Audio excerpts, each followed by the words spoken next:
जोकीहाट विधानसभा से एनडीए प्रत्याशी के नामांकन में पहुंचे केंद्रीय गृह राज्य मंत्री नित्यानंद राय। नमस्कार, आप देख रहे हैं नव बिहार, आपके साथ में स्नेहा सांडिलिया। जोकीहाट विधानसभा क्षेत्र के एनडीए प्रत्याशी रंजीत यादव के नामांकन को लेकर केंद्रीय गृह राज्य के मंत्री नित्यानंद राय शनिवार को अररिया पहुंचे। शहर के महिला कॉलेज के केंद्रीय गृह राज्य मंत्री कार्यकर्ताओं को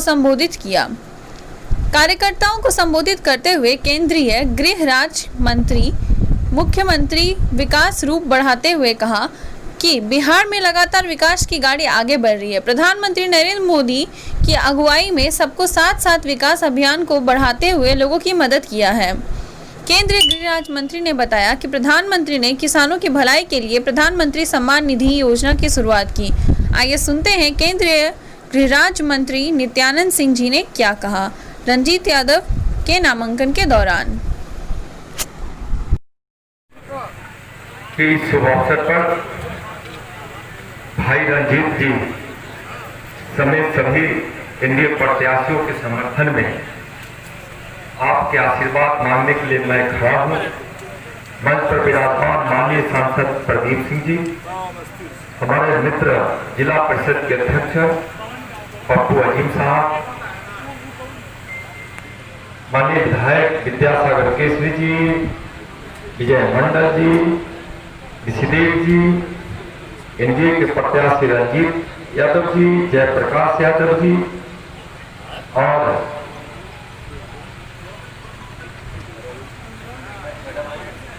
महारथियों पर, पुरुषार्थियों पर तो हम लोग को नाज है। और इन्होंने कहा है कि हम तो उठा लिया धनुखा का मतलब तो समझ ही रहे जो बोल भाषा है। एनडीए की यहाँ की सारी अररिया जिला की सीट, अररिया लोकसभा की सीट हम जीतेंगे, मुझको विश्वास है। हमारे बड़े भाई बालू झा जी, वरुण सिंह जी,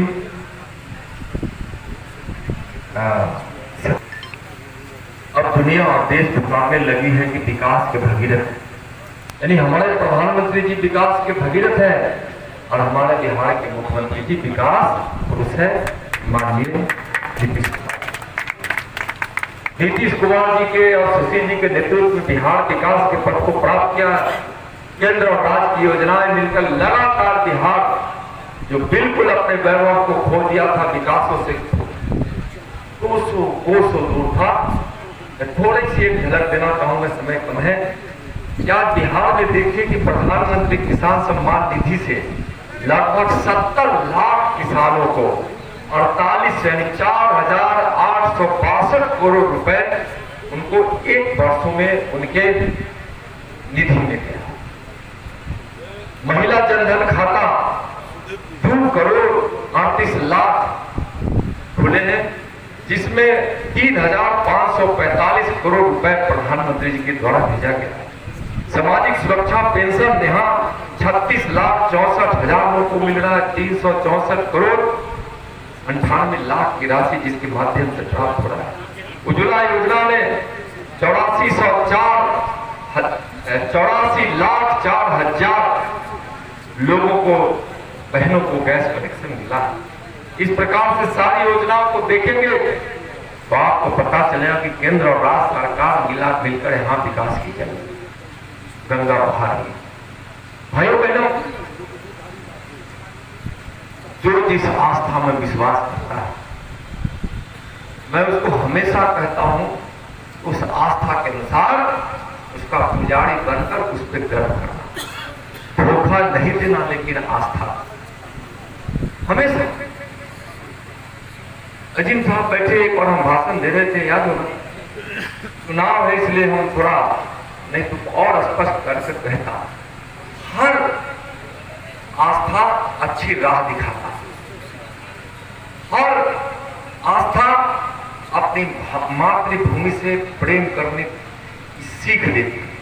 हर आस्था मानवता की सेवा करने की सीख देती है। और हिंदुस्तान की सांस्कृतिक विरासत में है सर्वे भवन्तु सुखिनः सर्वे सन्तु निरामया। जब हमारे प्रधानमंत्री जी बात करते हैं तो 1,30,000 देशवासियों की ताकत की बात। जब बोलते हैं कि हम कोरोना को पराजित इसलिए कर रहे हैं क्योंकि 1,30,000 करोड़ लोग 1,30,00,000 हमारे भाई बहन मिलकर हम कोरोना से लड़ रहे हैं। कोरोना पराजित होगा। प्रधानमंत्री के विश्वास के अनुसार हिंदुस्तान में कोरोना भी पराजित हो रहा है। देश की एकता और अखंडता को अक्षुण्ण रखने के लिए प्रधानमंत्री हमेशा कहते हैं कि देश की एकता के आधार पर देश की अखंडता को हम अखंड रख सकते हैं, जो ताकत हमारे 1,30,00,000 भाइयों बहनों का। अररिया के भाइयों बहनों हमेशा इस देश की रक्षा में, इस देश की आजादी की लड़ाई में सबका सर्वस्व में न्यौछावर हुआ है। भारत की एक भूल ने देश का बंटवारा कर दिया, जो भूल बड़ी भूल, बड़ी ताकत देती रही और आज यह देश विश्व गुरु बनने वाला है। इस देश में नरेंद्र मोदी जी के संकल्प पूरे होंगे, सफलता के साथ आगे बढ़ रहा है कि कोई इस देश में न भूखा होगा, न नंगा होगा, न कोई अशिक्षित होगा, न कोई बेबस होगा। हम 130 करोड़ देशवासियों के साथ हम इस भारत को दुनिया का सर्वशक्तिमान, समृद्धशाली और स्वाभिमानी भारत बनाएंगे। इसलिए बहुत महत्वपूर्ण है अररिया का कितना सम्मान और कितनी विकास की चिंता प्रधानमंत्री जी कर रहे हैं कि उस जिले, वैसे भारत के 112-15 जिले जिसको चुना गया, जिसके विकास पर विशेष ध्यान दिया जाए, वह एक आपका अररिया भी है। इसका ख्याल अररिया के सभी भाइयों बहनों को रखना पड़ेगा। हम एक बार गरीबों के मसीहा, विकास के भगीरथ नरेंद्र मोदी जी के हाथ को मजबूत करने के लिए बिहार के इस अररिया के सभी सीटों पर एनडीए प्रत्याशी चाहे कहीं कमल हो, चाहे कहीं तीर हो, निश्चित रूप से हम जिताकर नीतीश कुमार जी को मुख्यमंत्री बनाकर हम दिल्ली में अपने यशस्वी प्रधानमंत्री जी के हाथों को मजबूत करें। बहुत बहुत धन्यवाद सबको।